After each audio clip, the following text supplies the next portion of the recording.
to eat or drink, saying that she was his now, and he could do as he liked with her. And his manner was so violent, and he behaved all through his wedding in so mad and dreadful a manner, that Katherine trembled and went with him. He mounted her on a stumbling, lean old horse, and they journeyed by rough, muddy ways to Petruchio's house, he scolding and snarling all the way. She was terribly tired when she reached her new home, but Petruchio was determined that she should neither eat nor sleep that night, for he had made his mind up to teach his bad-tempered wife a lesson she would never forget. So he welcomed her kindly to his house, but when supper was served, he found fault with everything. The meat was burnt, he said, and ill-served, and he loved her far too much to let her eat anything but the best. At last Katherine, tired out with her journey, went supperless to bed. Then her husband, still telling her how he loved her and how anxious he was that she should sleep well, pulled her bed to pieces, throwing the pillows and bedclothes on the floor, so that she couldn't go to bed at all, and still kept growling and scolding at the servants, so that Kate might see how unbeautiful a thing ill temper was.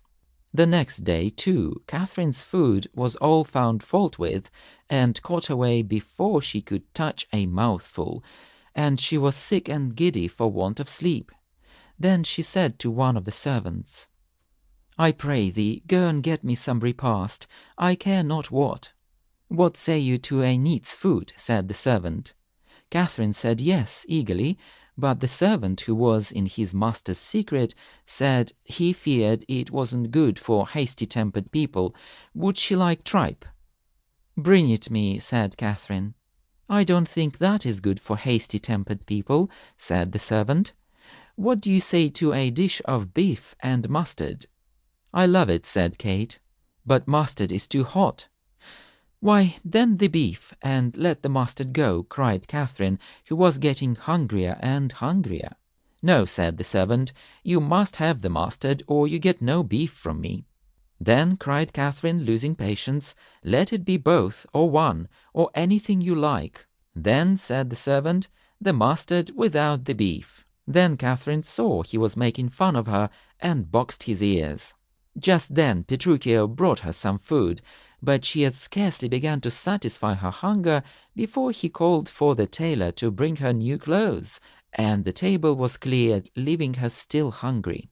Katherine was pleased with the pretty new dress and cap that the tailor had made for her, but Petruchio found fault with everything, flung the cap and gown on the floor, vowing his dear wife shouldn't wear any such foolish things.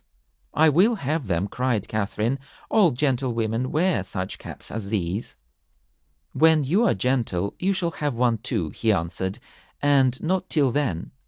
When he had driven away the tailor with angry words, but privately asking his friend to see him paid, Petruchio said, "Come, Kate, let's go to your father's.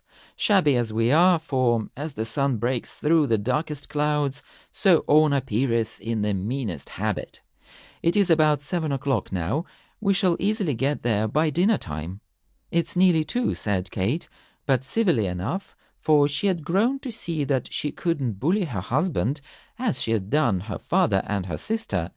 "It's nearly 2, and it will be supper-time before we get there."